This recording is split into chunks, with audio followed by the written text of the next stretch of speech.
년 전에 IMB, 우리 침례교회 자랑하는 대표적인 선교기관이죠. 그 IMB 선교사들의 모임에 있어 참석했다가 여러 선교사님들이 저에게 이구동성으로 The Insanity of God이라고 하는 책을 보여주면서 이 책 한번 읽어봤냐고 권하시더라고요. 저는 처음 보는 제목이었습니다. 그래서 그 내용이 뭔가 하는 생각이 들어서 사서 읽었는데 그 내용이 아주 저에게 도전적이었습니다. Insanity of God. 한국말로 하면 뭐라고 할까요? 오늘 설교 제목이 뭔가요? 하나님의 광기? insanity 좀 어렵죠? insanity의 sanity, 어원은 sen, S-A-N-E라는 단어에서 왔습니다. sane은 무슨 뜻인가요? 우리 허 목사님? 예, 온전한, 정신이 맑은, 제정신인. 그런데 부정접두사 인이 붙었습니다. 그럼 무슨 말이에요? 온전하지 않은 제정신이 아닌 하나님? 아마 이렇게 번역할 수 있을 것입니다. 얼마 전에 한국의 작년인가요? 책이 한국말로 번역되어 나왔어요. 그래서 무슨 말로 번역했나 궁금했는데 딱 보니까 하나님의 광기란 말로 번역돼 나왔습니다. 아마 하나님의 우리의 이해력으로는 도저히 이해할 수 없는 그런 상황과 그런 마음을 가지셨기에 표현이 좀 과하지만 우리가 이해할 수 없는 하나님의 마음 상황에 대해서 이렇게 설명하고 있습니다. 아마 저자는 이렇게 세 가지 상황을 설명하면서 우리에게 도전하고 있습니다. 첫째는 이분이 소말리아의 선교사로 가게 됐는데 소말리아에서 음식을 프로바이드하는 에이전스로 가장을 해서 일을 하면서 사람들에게 복음을 증거했습니다. 선교사라는 직책이 전혀 없이요 가서 음식 전하고 이렇게 복음을 증거했습니다. 그런데 이분이 신분을 가정하고 복음을 증거하고 예수님을 믿으면 그렇겠지만 속였지만 가장했지만 소말리아 사람이 다 알아요. 어떻게 하는가 다 보고 있더라고요. 그래서 복음을 증거하면 그런데 이 선교사를 잡아서 체포해서 죽이면 그게 뭐가 돼요? 순교가 되잖아요. 이 선교사가 혼자 왔겠어요? 보낸 선교단체가 있고 보낸 교회가 있을 거고 나라가 있을 거 아니에요. 그럼 외교적인 문제가 생기잖아요. 골치가 아프니까 또 이 사람을 선교사로 만들고 싶지 않으니까 이 선교사는 그냥 내비두고 이 사람이 전도하에서 전도를 받은 그 사람을 죽였습니다.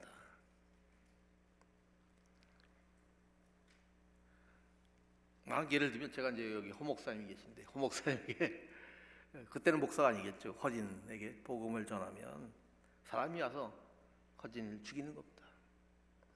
그럼에도 불구하고 제가 복음을 계속 전도해야 할까요? 제가 복음을 전하면 그 복음을 들은 그 사람은 죽게 되는데 제가 계속 복음을 전해야 하는 거예요. 전하지 말아야 될까요? 쉽게 결정할 일이 아니죠. 제가 복음을 전하면 복음을 듣는 소말리아 사람이 죽는데 제가 복음을 계속 전해야만 하는가요? 하는 질문을 던지고 있습니다. 두 번째는 이분에게 16살 된 아들이 있었는데 아들이 천식으로 오랫동안 고생을 해왔습니다.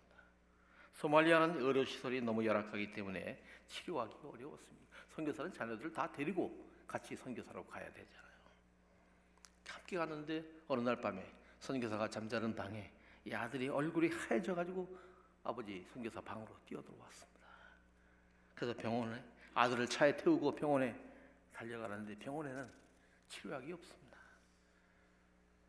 그리고 부활절 아침에 이 아들이 세상을 떠났습니다. 본인이 신학교에서 배울 때는 공부할 때는 우리가 하나님 앞에 헌신하며 하나님께서는 우리의 눈에 보이는 열매와 미저러블 석세스 가능할 수 있는 개선할 수 있는 눈으로 보이는 성공을 우리에게 주겠다고 약속하셨는데 이번에는 온 삶을 드렸는데 아들이 죽고 선교가 안 되는 겁니다.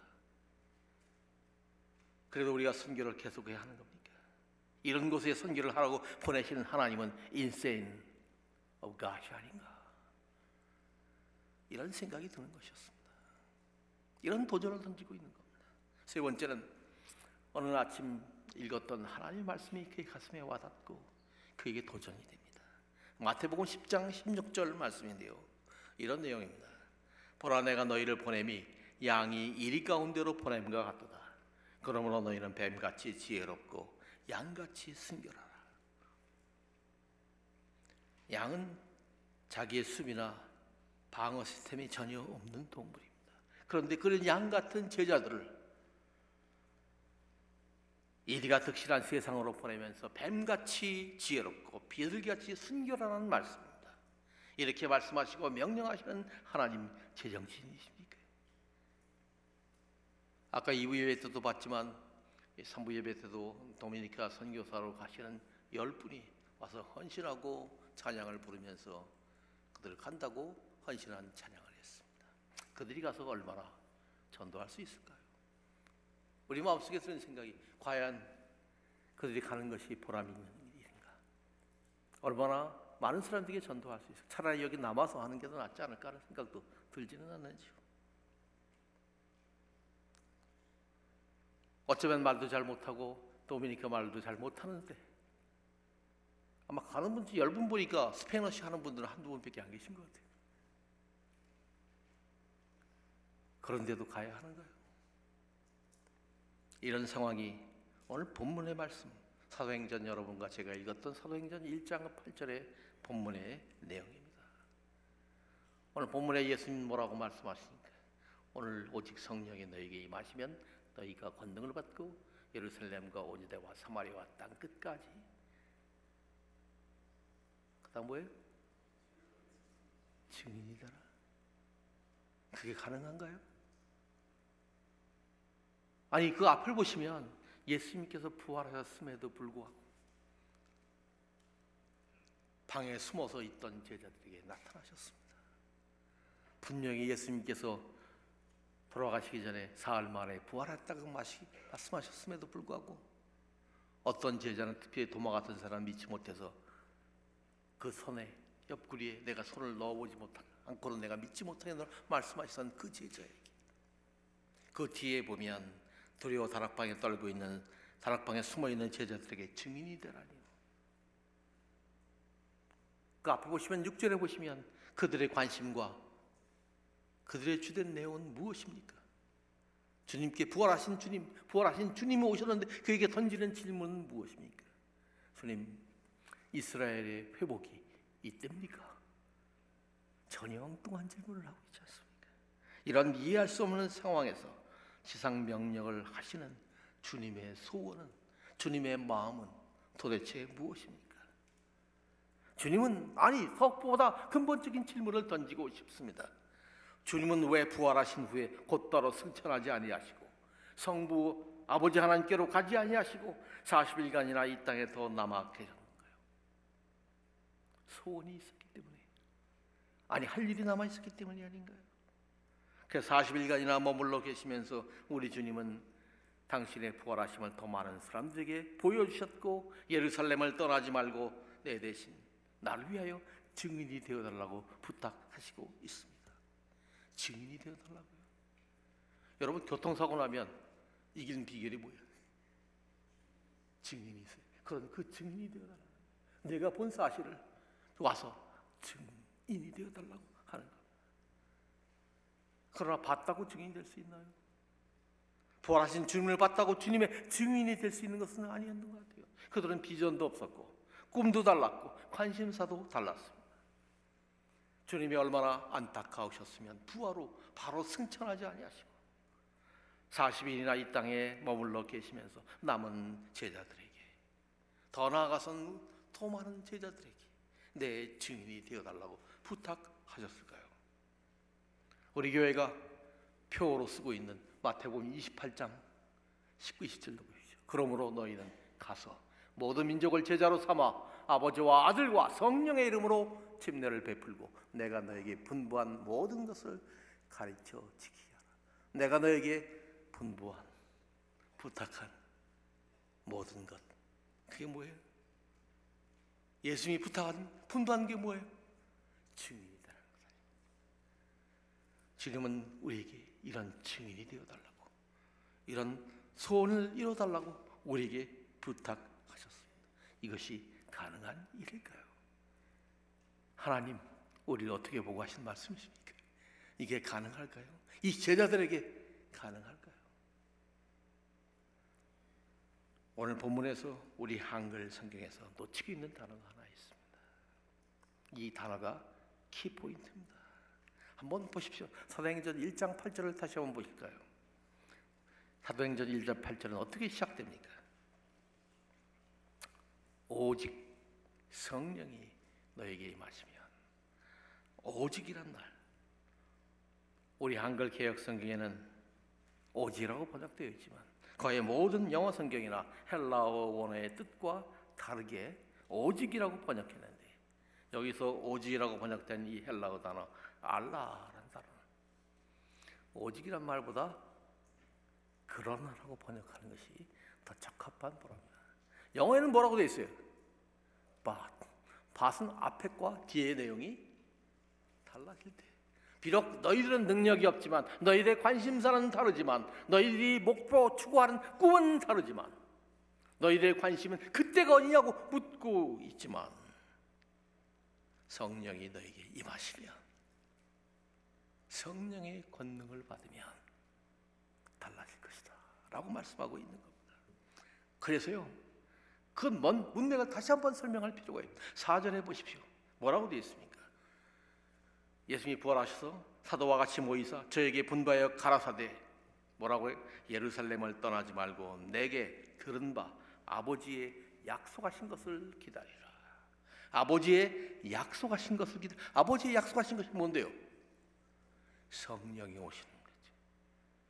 왜 기다리라고 하실까요? 그 성령을 받을 때까지. 왜냐하면 이 성령이 없이는, 성령의 권능을 받지 아니하고는 아무리 증인 노릇해봐야 실패할 것이다. 너희가 증인이 되려면 이것을 받아야 한다. 아버지가 약속하신 것이다. 그게 뭐예요? 성령입니다. 8절에서도 오직, 바꿔서 그러나 성령이 너에게 임하시면 너희가 권능을 받고 증인이 될 것이라고 말씀하고 있습니다. 다시 보세요. 제자들의 관심은 때에 있습니다. 이 땅의 나라에 관심이 있었습니다. 그래서 질문하고 있습니다. 이스라엘 나라의 회복이 이때입니까? 그 질문에 대하여 주님께서는 두 가지 대답을 하십니다. 하나는 부정적 대답이고 하나는 긍정적 대답입니다. 부정적 대답은 7절에 기록되어 있습니다. 가라사대, 다시 시작. 가라사대 때와 기한은 아버지께서 자기의 권한에 두셨으니 너희의 알 바가 아니요. 때는 너희 알 바가 아니라는 겁니다. 제자들은 굳이 그때가 언제라고 묻고 싶어하고 알고 싶어하는데도, 그러나 너희는 관심을 가져야 할 건 때와 기한이 아니라는 겁니다. 그러면서 긍정적 대답, 너희가 해야 할 것이 무엇인가를 말씀하고 있는데, 그러나 너희가 성령을 받으면 증인이 되라는 것입니다. 참 증인이 되는 일에 관심을 쏟으라고 말씀하면서 증인이 되는 요건을 오히려 더 나아가서 말씀하고 있는 것입니다.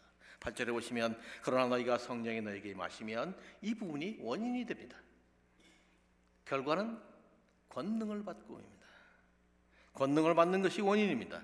또 그 결과는 증인입니다. 이걸 뭐라고 불러요? 3단 논법이라고 부르죠. 증인이 되려면 반드시 성령의 권능을 받아야 합니다. 성령의 권능을 받으려면 성령님을 체험해야 한다는 것입니다. 이 말씀을 한국 교인들은 많이들 오해들 하시더라고요. 성령의 권능하면, 권능에 무슨 뭐가 씌우는지.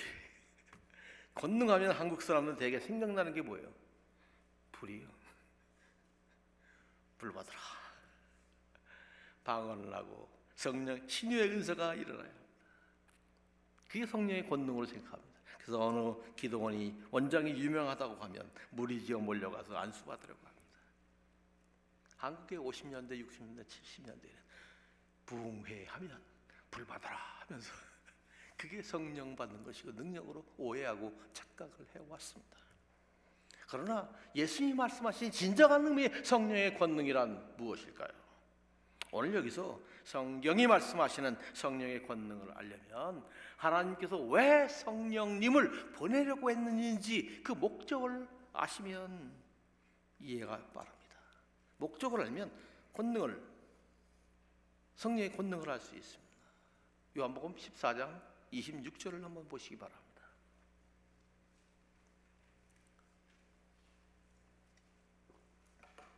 나오죠? 같이 시작. 보혜사 곧 아버지께서 내 이름으로 보내실 성령, 그가 너에게 모든 것을 가르치고 내가 너에게 말한 모든 것을 생각나게 하시리라. 성령님께서 오신 목적은 뭐예요? 예수님 뭐라고 했어요? 내가 너희에게 말한, 저있죠. 그가 너희에게 모든 것을 가르치고 내가 너희에게 말한 모든 것을 생각나게 하시리라. 즉 예수님이 제자들에게 말한 것이 생각나게 하는 것이 성령님의 역사고 이 땅에 오신 목적입니다.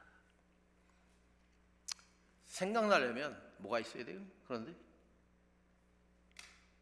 예수님 말씀한 것이 있어야 되죠. 오늘날로 치면 생각나려면 뭐 해야 돼요? 예수님이 말씀하신 것이 있어야 되죠. 그 예수님이 말씀한 게 어디 있어요? 성경에 있어요. 생각나려면 그러니까 성경을 듣고 읽어야 합니다. 감사합니다. 아멘 안 된 소리 한번 해볼게요. 성경을 읽은 게 없으면 생각날 게 없습니다. 기도는 열심히 하는데 생각날 게 없으면 어떻게 될까요? 엉뚱한 게 나오죠. 그래서 기도는 열심히 했는데 신 할아버지가 나타나서 동쪽으로 이사가라 그러면 부자가 될 것이다, 이런 게 나오는 겁니다. 서쪽으로 이사가라, 손 없는 나를 이사가야 한다. 성령의 역사는 뭐예요? 하나님께서 우리에게 말씀하신 것이 무슨 뜻인지 깨닫게 하는 역사예요. 그 말씀이 외웠던 말씀, 읽었던 말씀이 생각나게 하는 역사입니다. 오늘 저기 화면은 안 치웠지만 또 다른 말씀 한번 보세요. 요한복음 16장 한번 보실까요?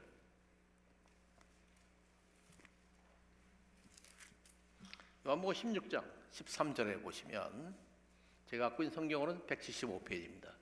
요한복음 16장 13절.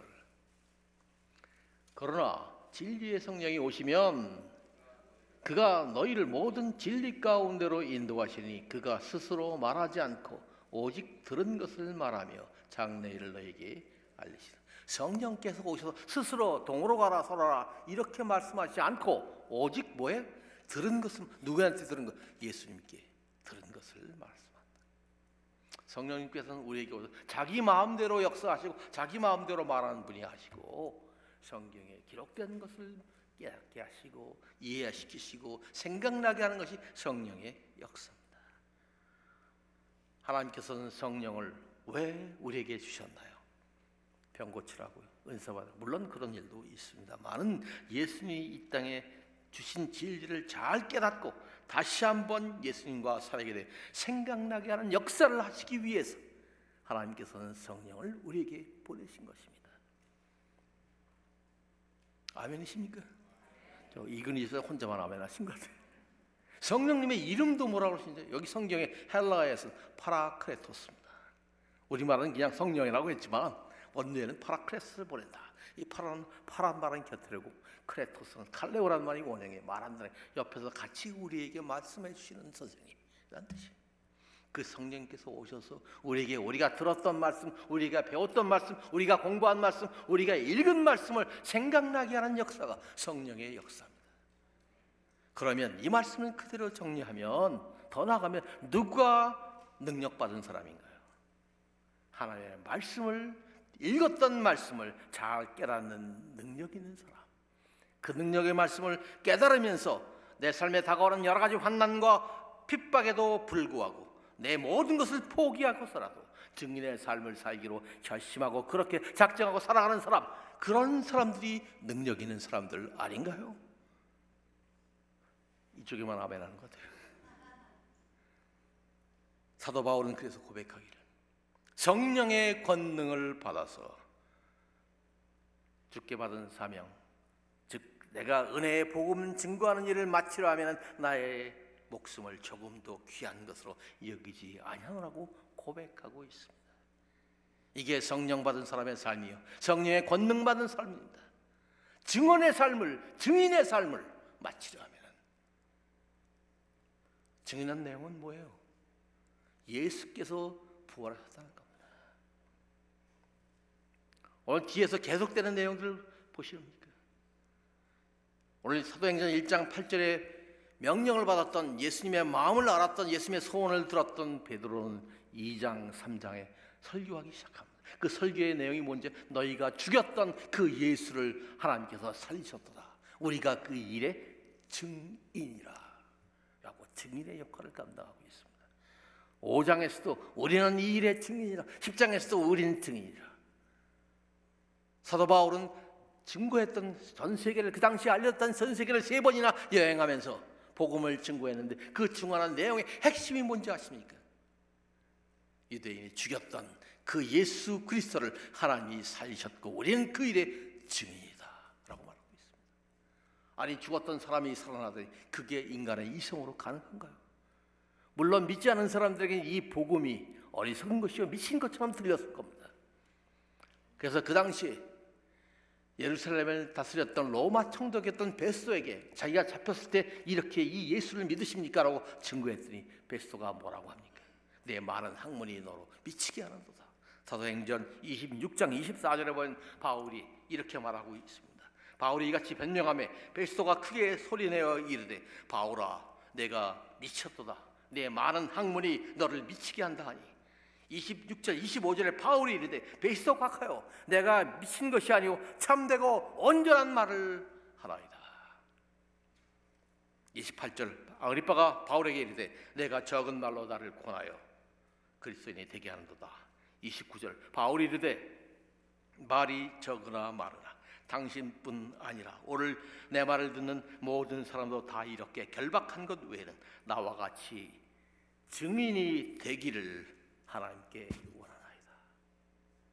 이 고백이 바울의 고백뿐이었습니까? 여러분의 고백이 되면 안 됩니까? 여러분도 바울처럼 바울이 결박된 것 외에는 하나님이 예수 그리스도를 다시 살리셨다는 이 부활의 증인이 되기를 간절히 원합니다.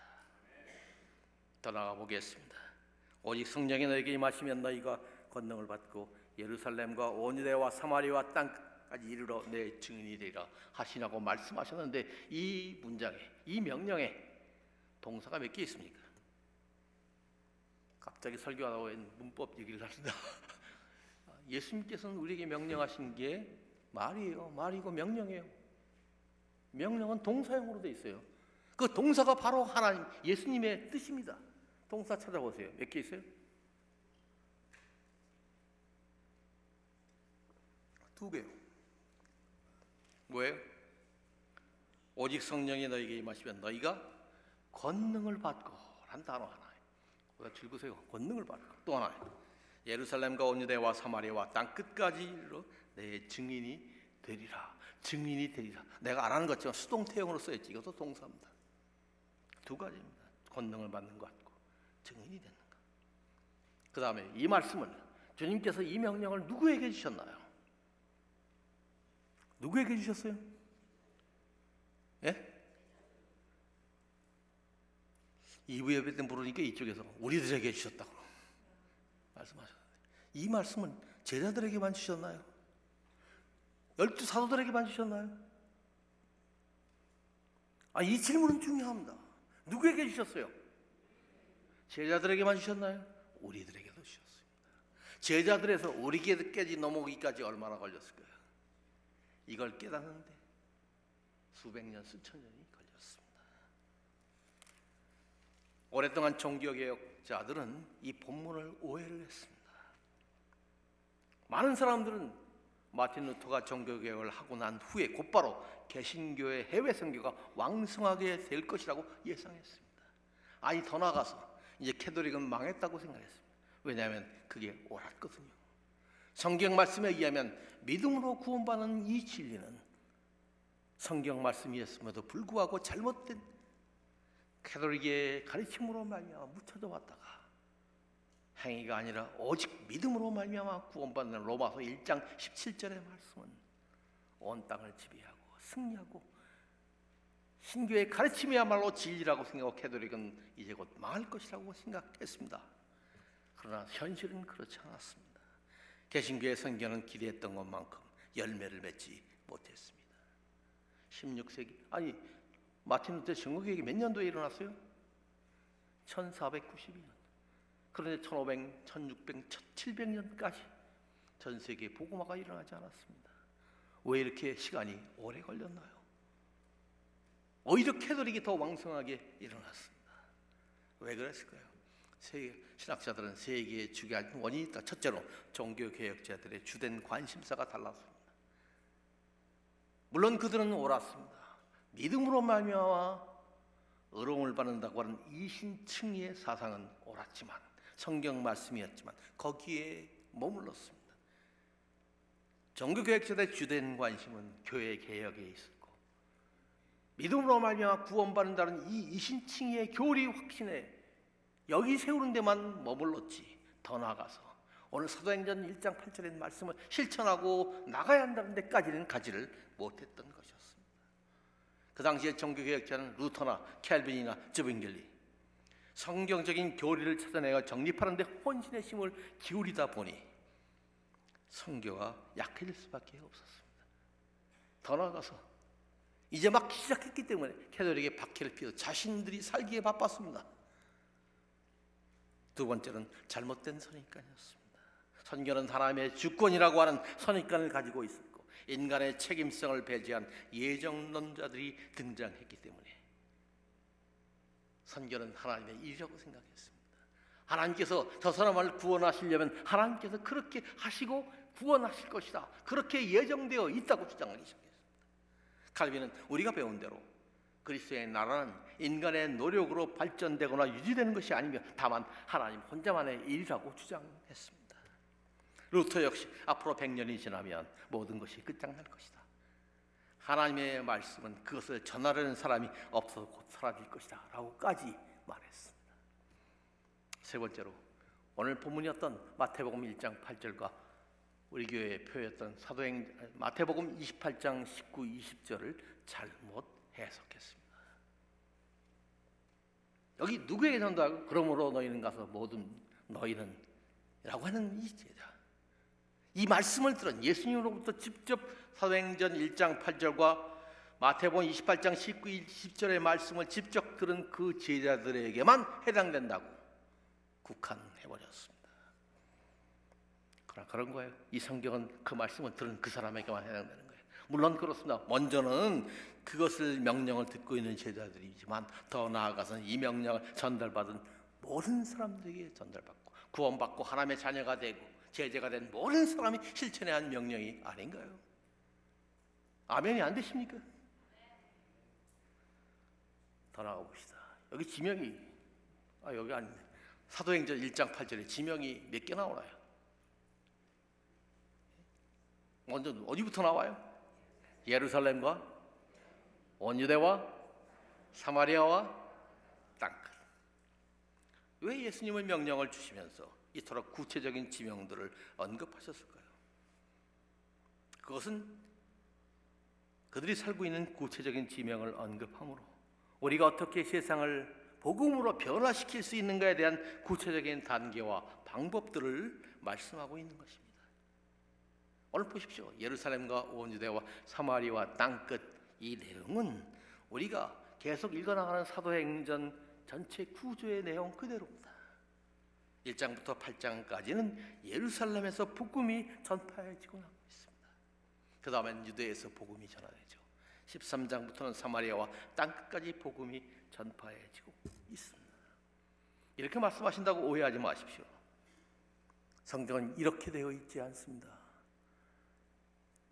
성령이 너희에게 임하시면 너희가 권능을 받고 예루살렘에서 복음을 전하고 예루살렘 전체가 복음화되면 그 다음에 온 유대에 복음을 전하고 온 유대가 복음화되면 그 다음에 사마리아, 그리고 사마리아 전체가 복음화되면 그 다음에 땅끝까지 가서 내 증인이 되라.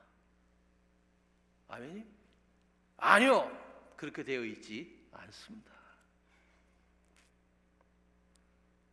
가장 먼저는 예루살렘부터 해야 하지만 동시에 온 유대와 사마리아와 땅끝까지 동시에 가야 합니다. 제가 대학교 시절에 여기도 침례교회라는 교회를 다녔습니다. 그 교회에 어느 날 미국에서 선교사 한 인물이 오셔서 말씀을 증거했습니다. 지금은 뭐 오랜 세월이 지났으니까 이름을 얘기해도 괜찮을 것 같아요. 빌 포지라고 하는 선교사님이십니다. 설교를 받고 은혜를 받았습니다. 끝나고 난 후에 제가 질문했습니다. 저는 어려서부터 질문을 잘합니다. 선교사님 오늘 은혜 말씀 많이 받았는데 어디서 오셨나요? 물었더니 조지아 아틀란타에서 오셨다고 그래요. 그러면 선교사님 조지아 아틀란타에 있는 사람들은 다 예수 믿었고 더 이상 전도할 데가 없어서 우리 미국까지 여의도까지 오셨나요? 아니래요. 아직도 아틀란타에 안 믿는 사람들 많대요. 그 사람들은 어떻게 하고 여기 오셨나요? 그 사람들은 또 다른 사람들이 거기 남아있는 사람들이 전도할 것이고 저는 하나님의 말씀을 읽고 선교하라고 하는 말씀에 순종해서 여기 왔습니다 라고 하시더라고요. 제가 이 말씀을 드리는 이유는 선교는 동시에 일어나야 한다는 것입니다. 세상을 변화시키는 방법, 현재 내가 처한 이 세상의 구체적인 증거의 삶을 오늘부터 보여주는 삶을, 증인의 삶을 살아야 한다는 것입니다. 말로만 해서는 안 된다는 것입니다. 그러나 선교는 동시에 어디서부터요? 예루살렘부터. 물론 땅끝에도 가야 하지만 예수님은 어디부터? 예루살렘부터. 그리고 온 유대와 사마리아와 땅끝까지라고 합니다. 여러분 잘 들으십시오. 증인의 삶을 어디서부터 살아야 한다고요? 예루살렘부터. 예루살렘은 오늘날로 말하면 우리는 어디에 해당되나요? 달라스요? 그렇게 하지 말고요. 어디요? 내 가정, 내 교회, 내 직장, 내 학교부터. 그곳에서 여러분이 처해 있는 거기서부터 증인의 삶을 살아야 합니다. 도전하고 싶습니다. 여러분이 처한 학교에서, 가정에서, 직장에서 여러분 주위의 사람들은 그리스도인으로 알고 있나요? 여러분이 전도해서, 그 직장에서, 그 학교에서 여러분이 전도해서 증인의 삶으로 말미암아 구원받은 사람들이 있나요? 복음을 증거하고 있나요? 그렇게 하지 않는다면 그건 성경 말씀이고 나는 그것과 상관없는 삶을 살고 있는 것이 아닌가요? 더 묻고 싶습니다. 우리 교회는 대부분이 부부가 나오고 해서 다행입니다만 많은 교회에서는 되게 여자분만 나오더라고요. 그런 분들에게 묻습니다. 가장 전도하기 어려운 게 자기 남편이래요. 남편이 원수고 남편이 마귀더라고요. 기도할 때 보면 저 마귀를 어쩌고 하면서 아니에요. 먼저 내가 증인의 삶을 살아야 합니다. 내 삶의 모범적인 삶을 통해서 그 삶에 감동받아서 내 말로만 아니라 내 삶의 증인된 삶을 통해서 그가 주께 돌아오는 역사가 있어야 합니다. 물론 남편과 아내를 전도하는 것 어렵습니다. 자녀들에게 복음을 증거하는 것 어려운 줄 알아요. 그러나 그것부터 해야 합니다. 왜냐하면 가정에서 증거가 어려운 이유는 내 삶의 변화가 없이는 안 되기 때문에 그렇습니다. 말로만 해서는 안 되죠. 하나님은 이걸 원합니다. 내가 정말 증인의 삶을 살기를 원하는 것.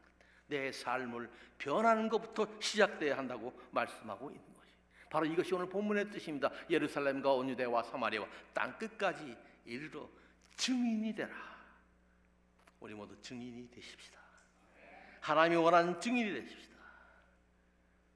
하나님 예수님께서 정말 믿겨지지 않는 어려운 상황에도 불구하고 그들의 관심사, 능력 다 불구하고 제자들에게 너희가 내 증인이 되라. 제발 증인이 되어달라고 부탁을 하십니다. 예수님의 마지막 남긴 말씀, 증인이 되어달라는 겁니다. 아까 허진 목사님 그런 말씀하시더라고. 오늘 이 예배가 여러분 생애의 마지막 예배가 된다는 마음으로 예배를 드리십시다. 혹시 그 생각을 하십시다. 오늘 이것이 예배가 돼서 마지막 예배가 돼서 여러분의 삶이 오늘 끝나서 여러분이 천국에 가서 하나님 앞에 서게 된다. 주님 앞에 서게 되는 날 우리를 심판할 터인데 주님께서 마지막으로 부탁한 내 증인이 되어 달라고 내가 죽고 나서 부활하고 나서에서 하늘나라에 직접 가지 못하고 40일 동안 머물러서 제자들에게 부탁했던 내 증인이 되어달라는 말, 그 유언의 말, 너는 얼마나 지켰는가? 얼마나 했는가? 내 앞에 보여달라고 주님께서 말씀하시면 여러분은 뭐라고 답변하시겠습니까? 그러나 우리는 부끄러운 구원을 얻지 않도록 해야 합니다. 그래서 여러분에게 도전하고 싶습니다. 여러분은 증인이십니까? 증인의 삶을 살고 계십니까? 여러분은 신앙을 여러분 체험 속에 직접 나타내 보여서 여러분의 삶의 터전에서 증인의 삶을 살고 계십니까? 성령의 권능으로 말씀을 깨달아 가고 계십니까? 성령 받으셨습니까?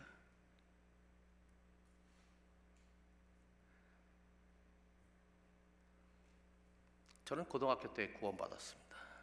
물론 어렸을 때부터 교회를 다녔지만 제가 고등학교 때 어느 날 어느 전도사님이 저희 학교에 들어오셔서 제 개인적으로 만나자고 면담을 요청하셔서 제가 그분 댁에 가서 그분 방에서 그분이 저에게 이런 질문을 하더군요. 정호 형제는 구원받았나요? 저는 그때 학생회장이었는데 놀랐어요. 왜냐하면 교회 얼마나 다녔냐, 뭐 지금 뭐 하고 있냐는 말은 자신 있게 대답하겠는데 구원받았냐는 질문에 어쩔 줄 모르겠고 숨을 어떻게 할지 모르겠더라고요. 또 다른 질문을 던지더라고요. 오늘 밤 잠자리에 들었다가 그 신발을 다시 신지 못하게 되는데 하나님 앞에 섰을 때 내가 천국에 들어간다는 확신이 있나요? 놀랐습니다. 아니 천국 들어가는 거는 죽어봐야 하는 거 아닌가요? 그런 생각하던 저에게 그 목사님은 저에게 성경을 펴서 이렇게 도전했습니다.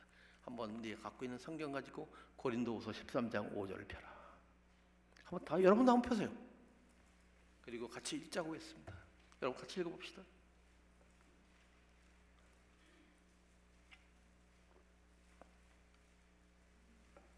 너희는 믿음 안에 있는가?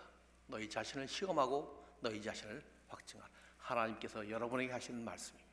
예수 그리스도께서 너희 안에 계신 줄을 너희가 스스로 알지 못하느냐? 그렇지 않으면 너희는 버리고 온 자니라.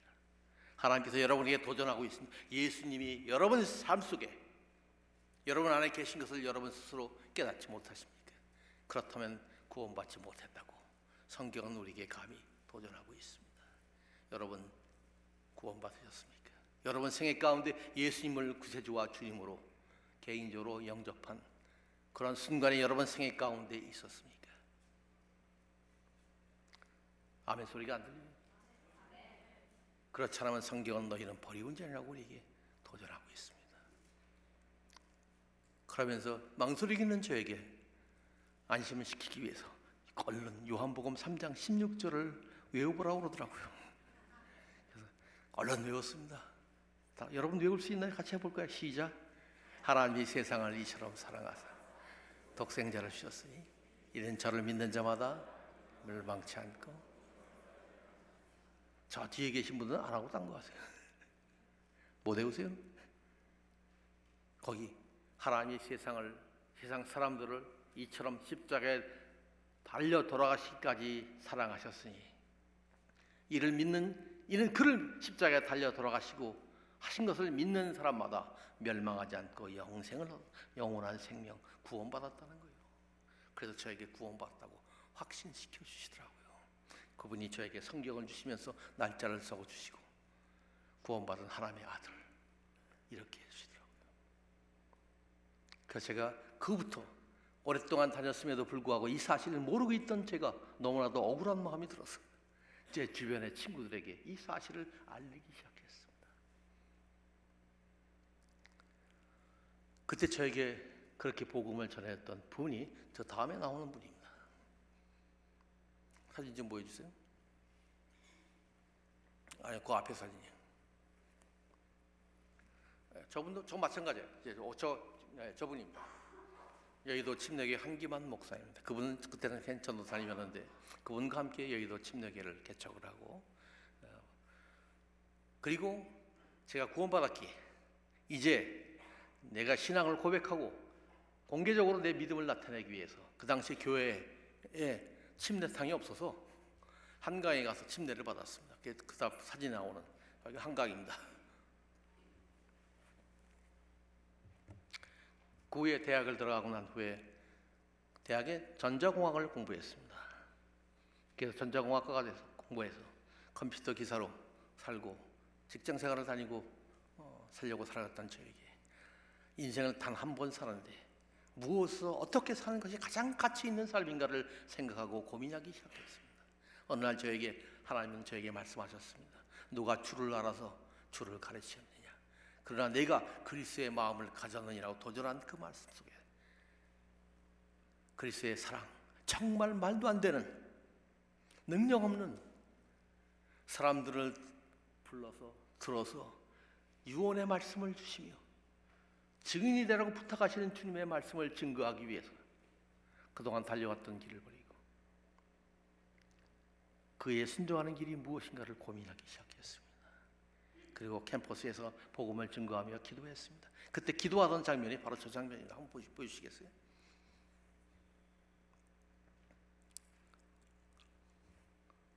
저기 기도하고 있습니다. 그 다음에 보시면 성경 구절 나오죠. 어느 날 하나님께서 저에게 저런 말씀을 주셨습니다. 내가 달려갈 길과 주 예수께 받은 사명 곧 하나님의 은혜의 복음을 증언하는 일을 마치려면 나의 생명조차 조금도 귀한 것으로 여기지 아니하노라. 물론 이 말씀은 사도 바울이 에베소 장로들을 불러다가 그들에게 자신의 생애를 회고하면서 주셨던 말씀입니다. 저는 이 말씀을 읽는 순간 내 말씀으로 삼았습니다. 하나님께서 나에게 주신 말씀으로 받았습니다. 그리고 주장하기 시작했습니다. 하나님, 저도 사도 바울처럼 그렇게 복음을 증거하는 일에 내 일생을 드리기로 헌신하겠습니다. 그렇게 결심했을 때 저 옆에 저에게 멘토가 되어주시고 저와 함께 신학교에 가서 말씀을 증거하는 일에 일생을 드리자고 헌신하고 도움을 주었던 분이 바로 그 다음에 나오신 분입니다. 박영철 목사님이십니다. 그때 저는 대학교생이고 저분은 대학원생이었습니다. 한양대학교에 다니셨는데 자기는 신학교에 가고 저도 데리고 가면서 같이 하나님의 나라를 위해서 복음을 전파하는 일에 일생을 드리자고 했습니다. 그 후 지금까지 복음 증거자로 삶을 살아오고 있습니다. 오늘 본문이 시작되는 사도행전 1장 8절에서 제자들은 이 주님의 유언의 말씀을 듣고 결단을 했습니다. 그들은 민족에 대한 꿈과 개인의 꿈보다 더 위대한 하나님의 나라의 꿈을 발견했습니다. 그리고 주님의 명령에 순종하는 것이 자신이 갖고 있던 꿈을 살고 있는 것보다 더 위대한 것을 알고 그 꿈을 실천하고 주님의 명령에 순종하는 것을 자신의 생애 최대 우선순위로 삼기로 결정했습니다. 그러나 성경에 보면 모든 제자들이 그렇게 결정한 것은 아닙니다. 고린도서 15장에 보시면 부활하신 주님을 목도한 제자의 수는 500여 성도라고 말하고 있습니다. 그러나 사도행전 1장 뒷부분에 보면 다락방에서 기도하고 있던 제자는 120명 뿐이었습니다. 나머지 380명은 다 어디로 갔을까요? 그들은 어쩌면 하나님의 나라를 위해서 그리스도를 위한 내 삶의 마지막 부분을 바칠 수 있는 이 위대한 삶에 대한 참여와 헌신의 기회를 잃어버린 제자들인지도 모르겠습니다. 2부 예배 때 허진 목사님이 그런 말씀을 하시더라고요. 오늘 예배가 마지막 예배라고 생각하고 진심을 다하여 하나님께 드립시다. 그때 하나님께서 예배가 끝나고 난 후에 천국에 갔을 때 우리에게 물으실 겁니다. 너는 너의 인생, 내가 너에게 주었던 인생을 무엇을 하면서 살아왔는가? 내가 너에게 주었던 유언의 말씀을 실천했는가? 여러분은 무엇을 위해서 살고 있습니까? 무엇을 여러분 인생의 나머지 생애를 가기시겠습니까? 나머지 생애를 무의미하게 돈 벌면서 결혼해서 하루하루 버티며 살아가는 그런 인생으로 살아가시겠습니까?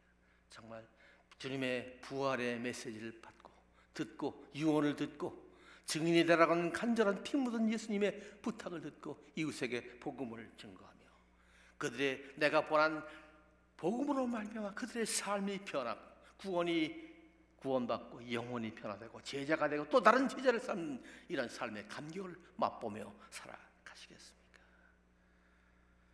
이 변화의 복음이 땅끝까지 전해질 수 있다는 놀라운 하나님의 나라의 꿈을 가진 그리스도의 인물들이에요.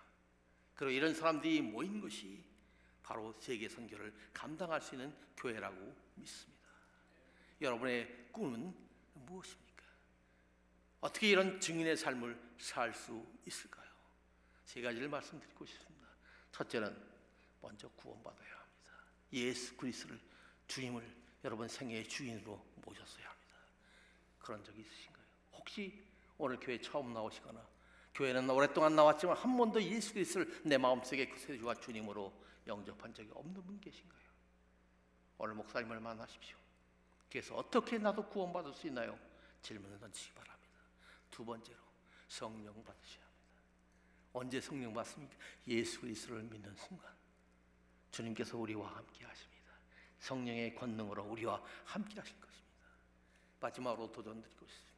이 명령에 내 증인이 되라고 하는 주님의 명령에 순종하시고 헌신하시기 바랍니다.